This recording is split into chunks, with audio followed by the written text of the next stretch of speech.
Selamat siang Bapak Ibu sekalian yang dikasihi Tuhan. Hari ini merupakan hari yang paling penting bagi umat percaya di dunia ini. Bahwa Yesus yang disalibkan, Dia sudah bangkit. Hari kemenangan.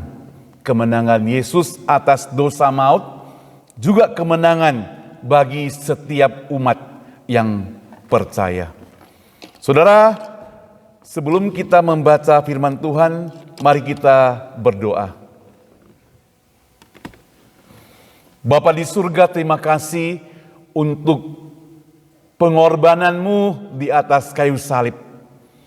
Terima kasih untuk penderitaan yang Engkau boleh jalani, sehingga membuat kami memperoleh keselamatan itu.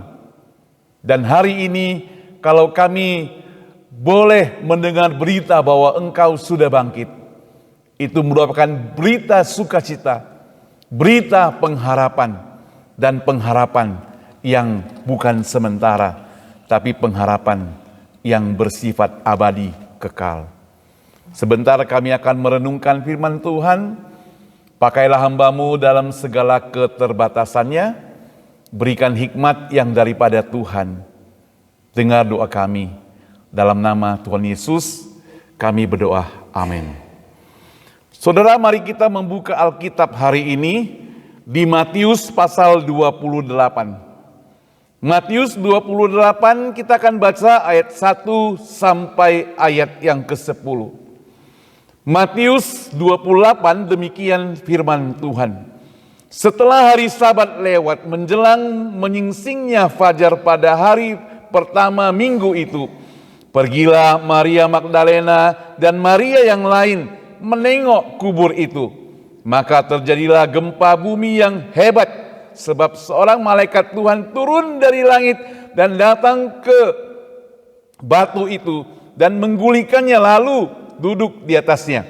Wajahnya bagaikan kilat dan pakaiannya putih bagaikan salju. Dan penjaga-penjaga itu gentar ketakutan dan menjadi seperti orang-orang mati. Akan tetapi malaikat itu berkata kepada perempuan-perempuan itu, janganlah kamu takut, sebab aku tahu kamu mencari Yesus yang disalibkan itu. Ia tidak ada di sini, sebab ia telah bangkit. Sama seperti yang telah dikatakannya, marilah lihatlah tempat ia berbaring. Dan segera mereka pergi dan katakan kepada murid-muridnya bahwa ia telah bangkit dari antara orang mati.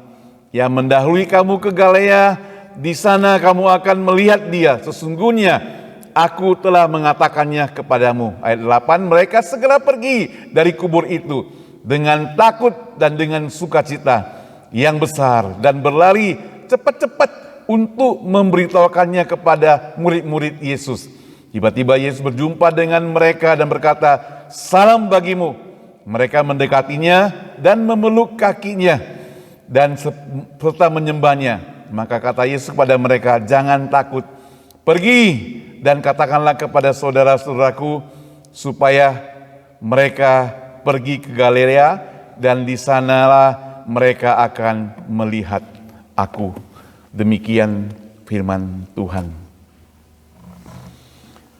Bapak Ibu yang dikasihi oleh Tuhan, peristiwa Yesus berkorban untuk umat manusia itu merupakan peristiwa yang sangat penting. Ada beberapa hari penting yang boleh kita rayakan. Hari kelahiran Yesus, semestinya hari kematian Yesus juga penting sekali, terutama juga hari kebangkitan Tuhan Yesus. Nah, saudara sekalian yang dikasihi Tuhan, semuanya itu merupakan rentetan peristiwa karya daripada Allah, karya daripada Tuhan untuk penyelamatan bagi kita umat manusia. Ketika Adam dan Hawa jatuh ke dalam dosa, maka hubungan manusia dengan Allah itu terputus. Ketika hubungan manusia dengan Allah terputus, maka manusia itu tidak punya pegangan apa-apa dan ditentukan akan mati. Itulah Allah yang adil. Namun saudara, firman Tuhan dengan jelas mengatakan bahwa Allah itu maha kasih, Allah itu maha penyayang, Allah itu maha adil. Itu sebabnya Dia merancangkan satu rencana yang sangat besar. Dia ingin membebaskan umat manusia itu dari maut tersebut. Itu sebabnya maka Dia utus anaknya yang tunggal, yaitu Yesus Kristus, datang ke dunia ini.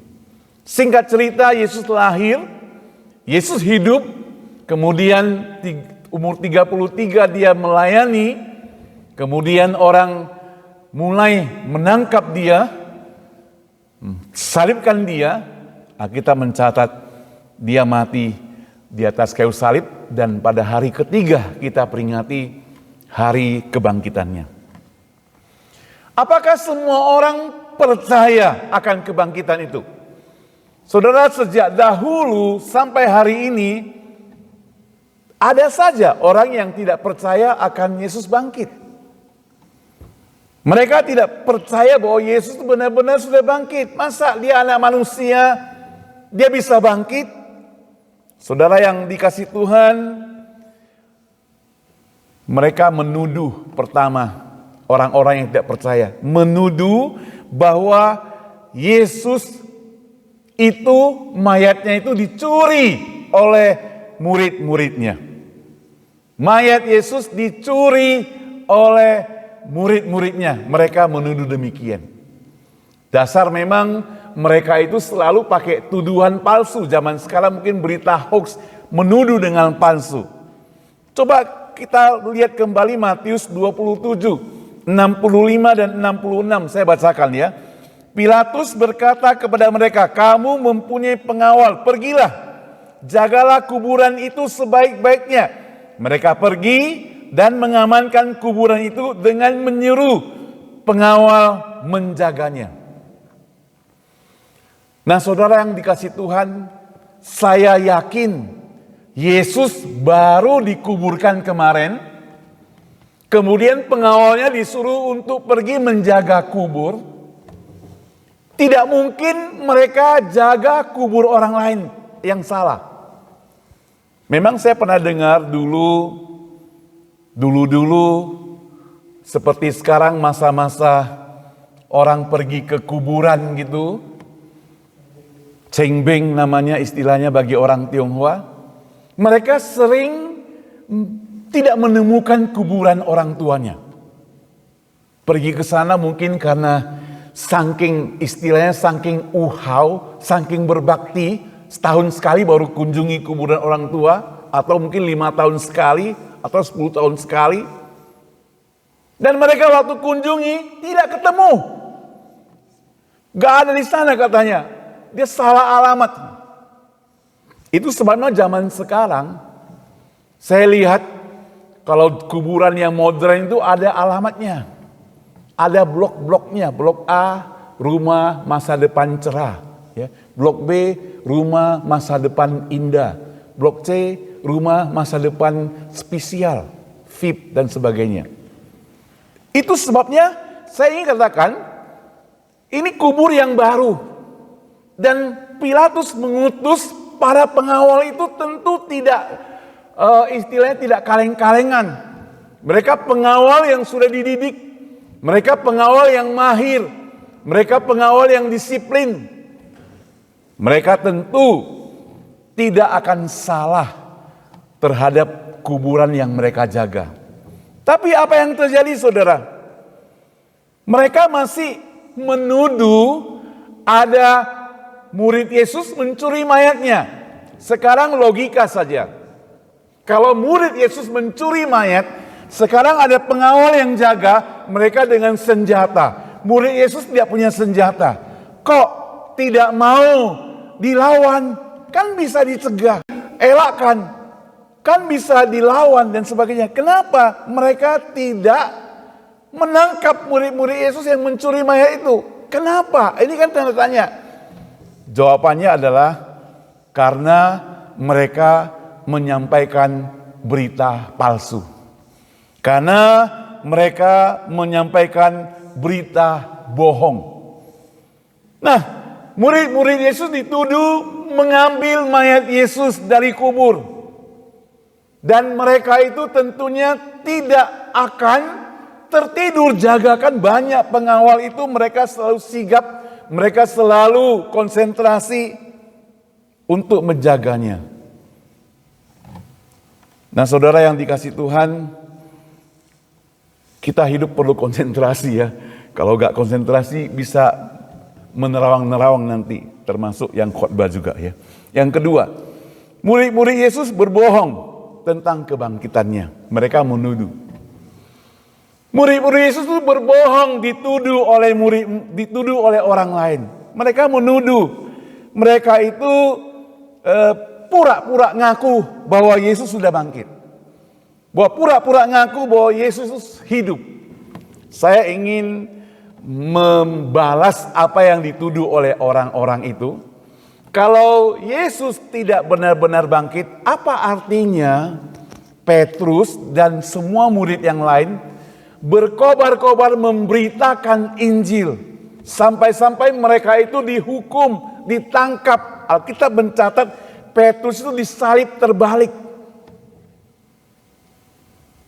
Itu artinya apa?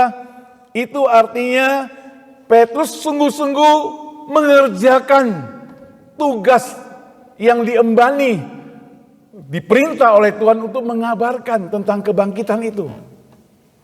Bahkan saudara yang datang hari ini juga percuma, sia-sia. Kenapa? Karena kalau Yesus berbangkit, tidak bangkit berarti Pak Pendeta itu cerita berita bohong. Alkitab itu berita bohong. Tetapi kan tidak demikian. Tidak terbantahkan. Seluruh dunia mengakui bahwa Yesus bangkit. Saudara yang dikasih Tuhan, kalau kita perhatikan di tengah malam itu ada terdengar suara yang sangat dahsyat. Pintu kubur itu terbuka. Tentu sebagai orang-orang yang menjaga kubur tersebut, mereka itu sudah wanti-wanti, sudah berjaga-jaga. Ada suara mereka, kubur Yesus buka bukan diam-diam seperti pencuri, bukan. Tapi ada suara. Itu tuduhan mereka bahwa Yesus tidak bangkit. Tuduhan juga bahwa Yesus tidak mati, saudara, dikatakan bahwa Yesus tidak benar-benar mati di kayu salib. Saudara, kalau kita perhatikan peristiwa Yesus mulai ditangkap, didera, dicambuk, dipukul, diludahi, ditendang, ditusuk perutnya, itu artinya menunjukkan bahwa Yesus sudah mati. Saudara, orang yang disalibkan itu sebenarnya sulit untuk mati menurut teori. Karena tubuhnya digantung, begitu sakit. Bayangkan ini paku kan ke dalam tangan, karena badan kita berat, apalagi kayak yang di depan saudara ini, makin ditarik, tarik, makin lebar koyak lubang itu. Di sini juga, di kaki juga makin lebar. Tapi lambat matinya. Saudara bayangkan orang yang disalib itu dia menderita sekali.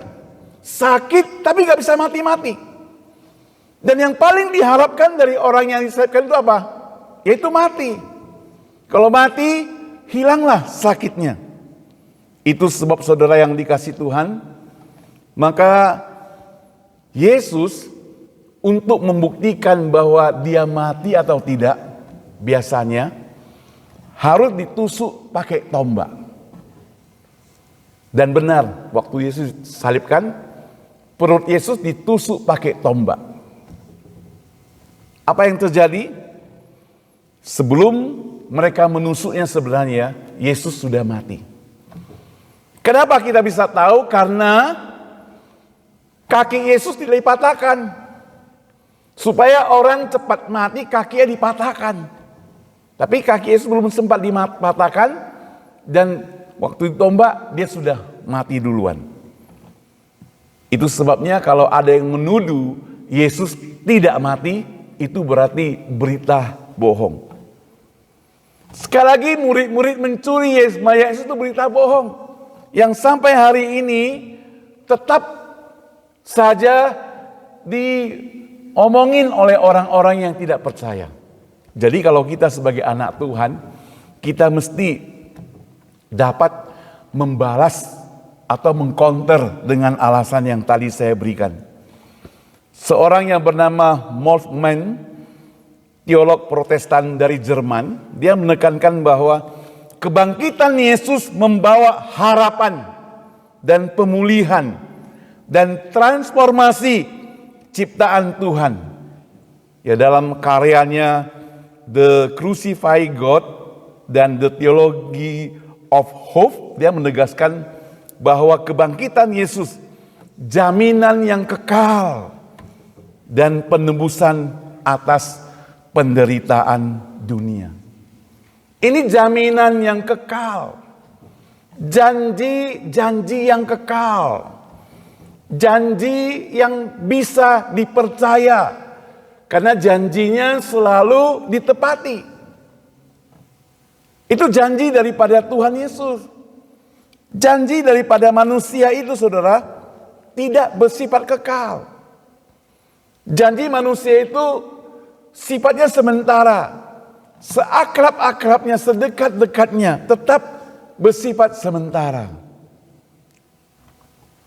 Ada sekeluarga pendeta yang saya kenal, dia punya 3 orang anak. Anak pertamanya itu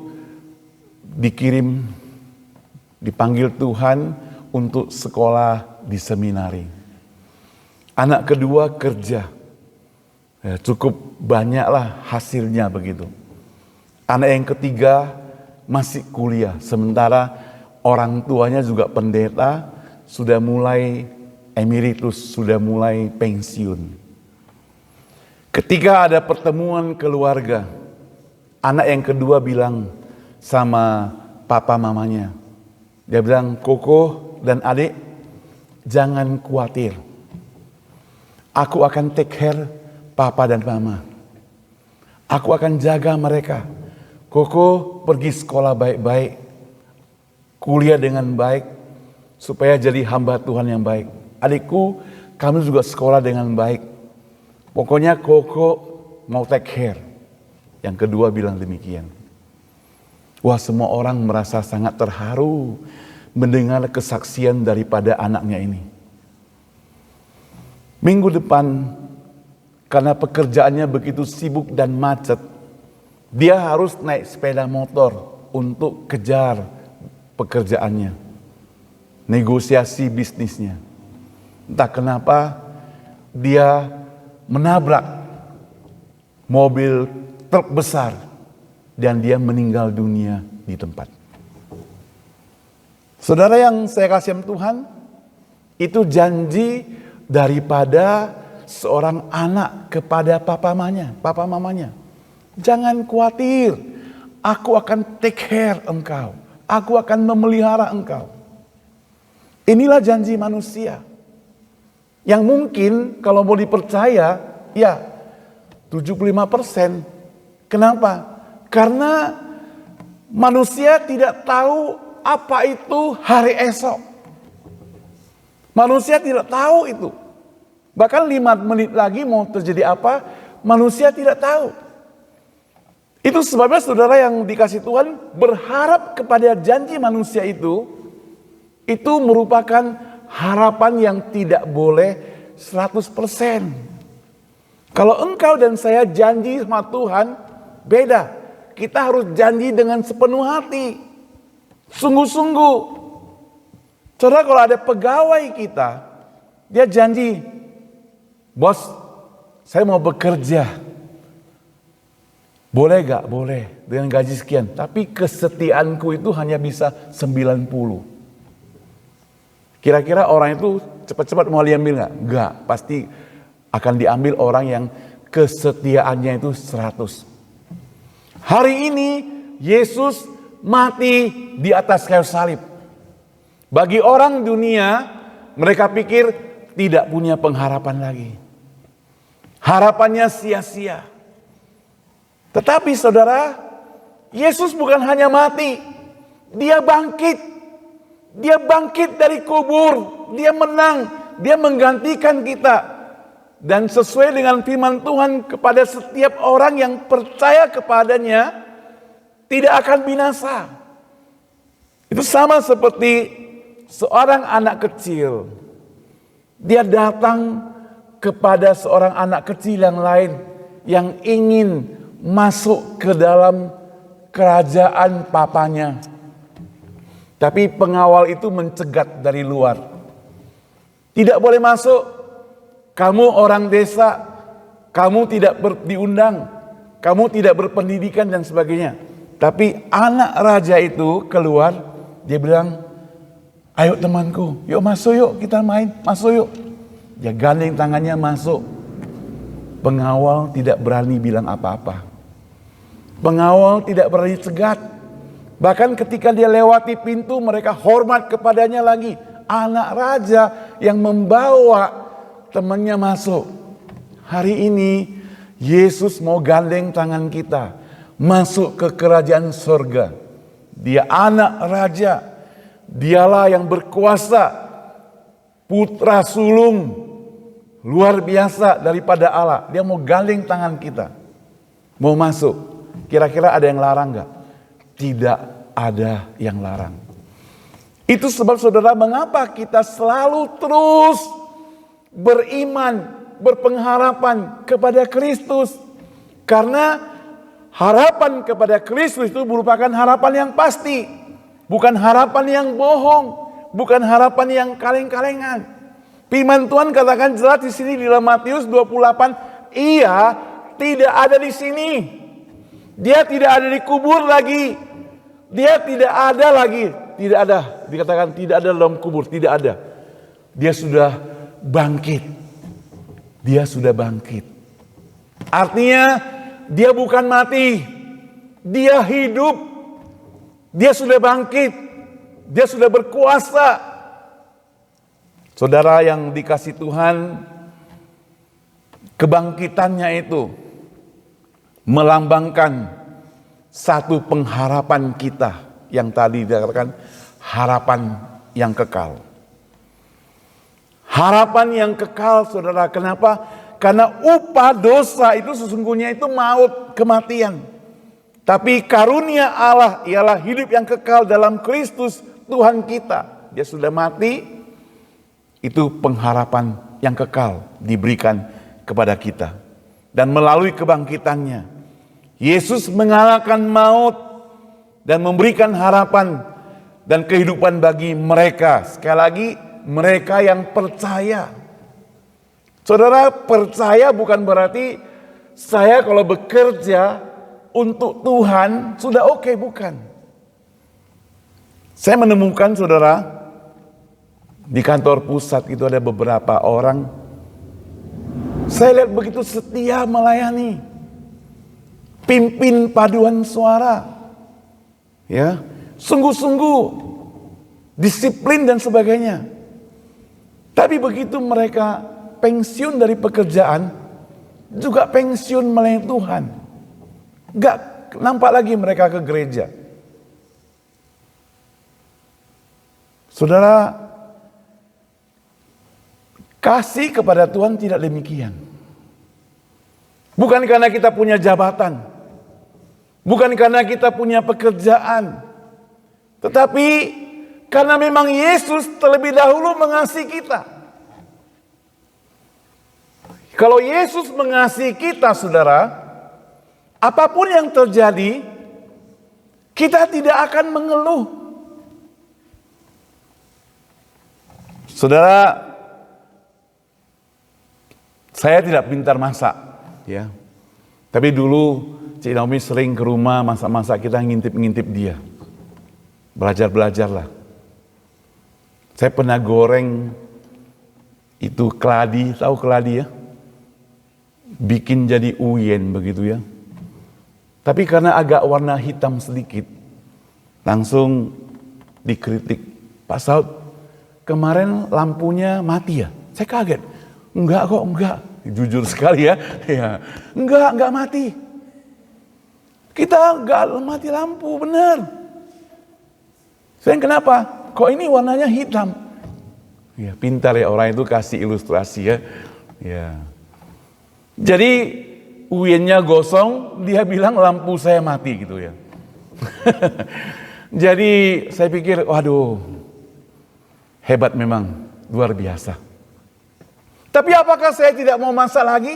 Tidak. Saya akan berusaha tak masak. Minggu-minggu depan saya perhatikan, ini kan satu masukan yang bagus. Gosong.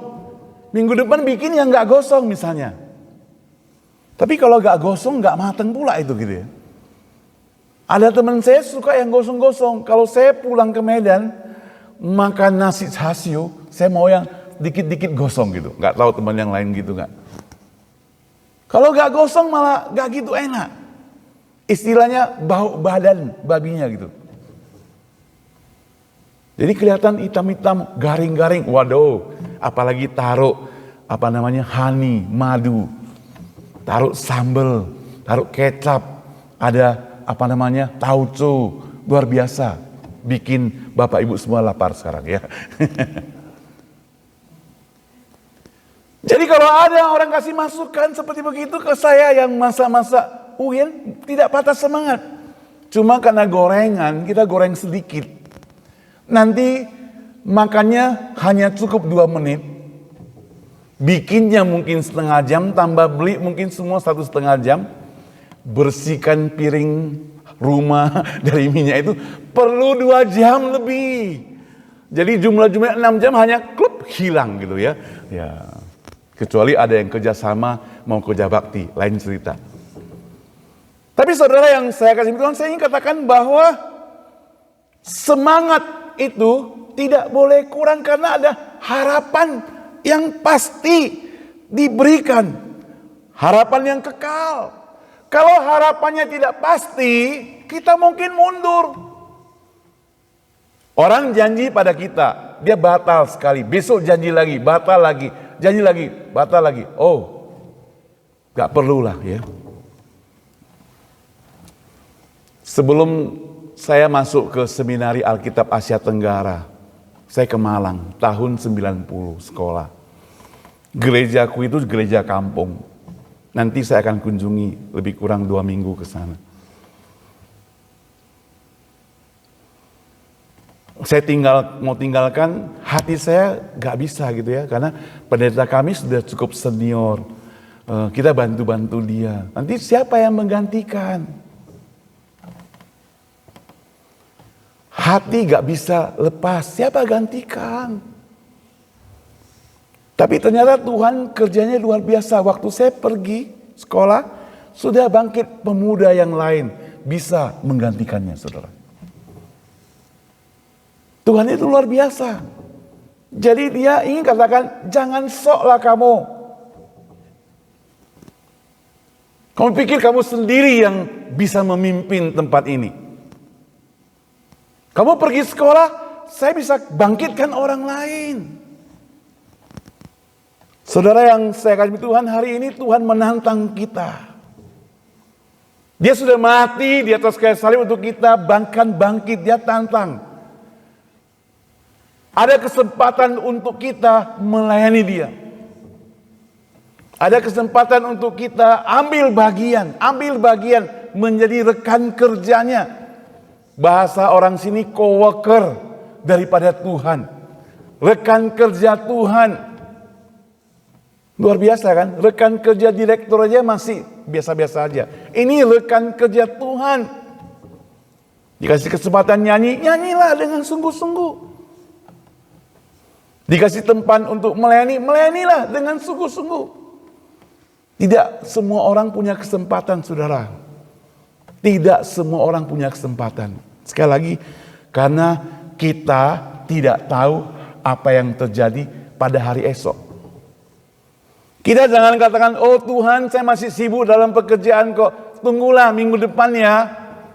Saudara berani jamin minggu depan saudara bisa datang lagi? Belum tentu. Berani jamin minggu depan saudara masih ada di dunia ini? Belum tentu juga, bukan? Saudara yang saya kasihi Tuhan, jadi kalau hidup kita bergantung kepada Tuhan, maka seluruh hidup kita itu mesti bergantung kepada Tuhan. Karena Dia memberikan kepada kita kehidupan yang kekal. Yang kedua, kebangkitan Yesus menjamin kebangkitan orang percaya. Di dalam 1 Korintus 15:20 dikatakan, tapi sekarang Kristus telah dibangkitkan di antara orang mati sebagai buah sulung, dan mereka yang telah meninggal, itu juga akan dibangkitkan. Yang penting adalah kesetiaan kita selama kita hidup. Saudara, menunjukkan kesetiaan kita selama kita hidup bagaimana, saudara? Kita harus meneladani Tuhan walaupun tidak sempurna. Terus terang, kita tidak sempurna. Pendeta, kita semuanya tidak sempurna. Kita bisa berbuat salah, kata-kata kita bisa salah. Kita bisa menyakiti orang lain. Tapi saudara, kita bisa pilih untuk tidak menyakiti orang. Kita bisa pilih untuk memberikan kekuatan bagi orang. Kata-kata yang kita keluarkan kita bisa pilih karena kita masih normal. Kecuali kita abnormal.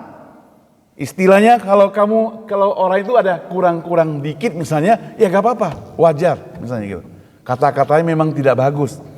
Seperti kita, kalau mata kita kabur, kalau baca salah, ya mungkin gak apa-apa. Paling kita perlu ganti kacamata supaya gak baca salah. Saya sering baca salah, saudara. Kenapa? Karena kacamata saya itu kacamata jarak jauh. Dan Alkitab itu jarak dekat. Kalau saya pakai kacamata, otomatis saya gak bisa baca. Lalu saya coba untuk ganti kacamata yang ada dekat jauhnya gitu. Tapi karena gak biasa pakai, salah-salah juga. Bahkan turun tangga bisa jatuh, saudara. Iya, itu pengalaman dan penderitaan orang yang pakai kacamata gitu ya. Turun tangga kacamata baru yang katanya begitu terang bisa jatuh. Pikirnya sudah confident, bisa 2 langkah jatuh, 2 langkah turun, saudara. Nah, saudara yang saya kasih Tuhan, kebangkitan Yesus menjamin kebangkitan orang percaya. Kebangkitan orang percaya itu jadi apa? Apakah jadi monyet? Enggak, saudara. Saya enggak mau saudara jadi monyet ya. Jadi apa? Jadi kucing. Ada orang bilang, kamu baik-baiklah. Nanti kalau kamu sudah dipanggil Tuhan, kamu akan jadi lagi menjadi seperti tupai gitu ya. Orang percaya tidak percaya itu. Kita percaya akan kebangkitan tubuh. Tubuh jasmani akan hilang. Tapi roh dan jiwa, ya kita bersama dengan Tuhan. Yang terakhir, yang ketiga, kebangkitan Yesus memberikan harapan pemulihan segala sesuatu. Di dalam 1 Korintus 15:25 tadi kita sudah baca, dikatakan sebab ia harus memerintah sebagai raja sampai Allah meletakkan semua musuhnya di bawah kakinya. Kebangkitan Tuhan Yesus menandakan bahwa ia memulihkan segala sesuatu. Saudara tahu waktu Yesus bangkit atau di atas kayu salib Yesus itu, waktu Yesus disalibkan, ada geledek besar, tirai bait suci terbelah dari 2. Yang menandakan bahwa hubungan antara Allah dan manusia disambung kembali. Kalau zaman perjanjian lama orang berdosa, tidak bisa langsung bicara dengan Tuhan, dengan Allah. Harus perantara imam besar. Imam besar itu juga harus suci. Tidak boleh berbuat dosa sedikit pun. Karena dia harus masuk ke dalam ruangan maha suci. Dan ruangan maha suci itu kalau orang yang tidak suci masuk bisa mati langsung. Itu sebabnya zaman dulu belum ada CCTV. Menurut tradisi dikatakan kaki imam besar itu diikat dengan lonceng. Dia jalan ke dalam, ada orang dari luar tarik talinya. Tapi kalau dia lama diam di dalam doa sampai tertidur, kan orang di luar sana takut kan, ngintip gak boleh masuk. Ya tarik kakinya, teleng gitu. Nanti kalau dalamnya respon teleng, artinya dia masih hidup. Tapi kalau teleng, di dalam bunyinya teng, artinya dia sudah setengah mati mungkin ya. Tapi kalau teleng, gak bunyi lagi, berarti dia sudah mati. Itu zaman perjanjian lama, waktu manusia belum mendapatkan anugerah Tuhan. Tapi hari ini kita sudah memperoleh anugerah Tuhan. Tapi anugerah Tuhan seringkali dianggap remeh oleh orang percaya. Dikasih kesempatan bisa doa langsung, dia gak mau lakukan. Di persekutuan doa sering kita dengar itu. Teman-teman gak mau ikut, tinggal klik aja gak mau ikut. Di rumah loh, di rumah tinggal klik, masuk ke Zoom pun tidak bisa ikut. Gak tahu heran kenapa. Lalu titip doa lagi. Titip doanya. Doa titipan. Tolong doakan begini. Doa sendiri. Kita tahu hari ini kita punya hak untuk berdoa. Doa tidak dimiliki oleh pendeta saja haknya. Semua orang boleh berdoa. Semua orang punya hak untuk berdoa. Doa kan tinggal ngomong dengan Tuhan Allah. Yaitu harapan pemulihan. Jadi kita dipulihkan, kita boleh ngomong sebebas-bebasnya dengan Allah kita. Dipulihkan, bukan permusuhan. Luar biasa kan? Tuhan begitu mengasihi kita. Itulah harapan abadi dari setiap orang percaya. Saudara yang saya kasih Tuhan, hari ini tepatnya kita memperingati hari kebangkitan. Yesus sudah menang atas dosa. Kita jangan biarkan diri kita kalah, tetap terjerumus dalam dosa. Jangan biarkan demikian. Orang percaya itu mesti tetap ikut Tuhan. Kita itu ibarat kerbau yang punya habitat suka main lumpur. Jadi sudah dibersihkan oleh seorang majikan, sebersih-bersihnya, dikasih minyak wangi, besoknya juga bisa lari ke lumpur itu. Tapi Yesus bilang kita bukan kerbau. Kita kan bukan kerbau, kita manusia punya akal pikiran. Sudah diberikan keselamatan, mari ikut ya, ikut. Ikut. Anak yang bungsu yang pernah menyakiti hati bapaknya karena mengambil warisan. Sebelum bapaknya meninggal itu, foya-foya dan sebagainya. Dia bahkan makan makanan babi pun tidak diizinkan. Dia pulang ke bapaknya. Bapaknya usir dia? Tidak. Bapaknya buka tangan lebar-lebar. Dia katakan, saya mau menyambut kamu kembali. Dia minta ampun, bapaknya bilang, sebelum kamu pulang, aku sudah mengampuni kamu. Kita juga dengan demikian. Tuhan sedang membuka tangan yang lebar-lebar. Dia disalibkan di atas kayu salib. Dia menanti kita datang. Menanti kita diperbaharui. Menanti kita tinggalkan semua yang tidak berguna. Kalau selama ini mungkin saya dan saudara suka ngomongin orang, tinggalkan itu. Kalau mungkin saya dan saudara suka menggosip, tinggalkan itu. Saya suka merugikan orang lain, tinggalkan itu. Saya masih membenci, damai kembali, ampuni orang itu. Saya hanya mementingkan diri sendiri, jangan lagi. Ubah hidup kita. Saya mengasihi, saya mengampuni, saya mau menolong. Mari kita berdoa. Bapa di surga, kebangkitan Yesus merupakan kemenangan bagi umat percaya. Kemenangan yang membawa kami lebih cinta kepada Tuhan, bukan lebih meninggalkan Tuhan. Kemenangan yang membawa kita lebih mengasihi Tuhan, bukan lebih tidak mengasihi Tuhan. Kemenangan yang membawa kami semua Tuhan, supaya kami ini boleh tetap setia kepada Tuhan, bukan makin hari makin tinggalkan Tuhan. Tuhan, kalau kami sudah menang, kami juga tidak mau teman-teman kami kalah. Itu sebab Tuhan setiap hari kami boleh mendoakan mereka, setiap saat kami boleh senantiasa memperhatikan mereka, bahkan setiap minggu kami boleh ajak mereka kembali kepada Tuhan untuk beribadah kepada Tuhan. Tuhan, jangan biarkan kami satu perbuatan yang sepele, yang gampang, yang bisa kami lakukan di rumah, hanya telepon, hanya WhatsApp, hanya mengajak teman, hanya berbicara, ketimbang kami gosip, ketimbang kami menceritakan keburukan orang lain dan sebagainya. Kami lebih baik menceritakan kebaikan Tuhan, kasih Tuhan, dan bisa membawa orang datang ke dunia ini untuk percaya kepada Tuhan.